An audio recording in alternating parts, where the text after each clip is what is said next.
Christophe Prémat. Merci Monsieur le Président. Donc, merci beaucoup Madame la rapporteure pour ce rapport très pédagogique avec aussi beaucoup de schémas de présentation très clairs des objectifs.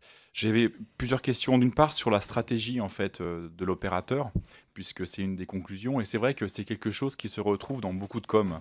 C'est-à-dire que on a une stratégie qui n'est pas clairement identifiée, enfin une vision qui reste un peu balbutiante, comme vous le constatez à la fin du rapport. Et du coup, de manière stratégique, on va conseiller justement de mutualiser les efforts avec d'autres opérateurs et l'audiovisuel est largement nommé dans ce rapport. Alors, c'est quelque chose qu'on retrouve de manière, sur le plan méthodologique, dans beaucoup de com, à savoir de mutualiser les efforts quand on a une stratégie qui n'est pas suffisamment élaborée. Et le risque, c'est que l'objectif passe finalement dans les moyens et que ça soit une fin en soi. Ça, c'est inévitable quand on n'arrive pas à réaffirmer ce privilège de l'objectif et de la vision de Radio France. La deuxième question, c'est celle de la stratégie numérique. C'est vrai que là aussi, la stratégie numérique devient quelque chose d'incontournable.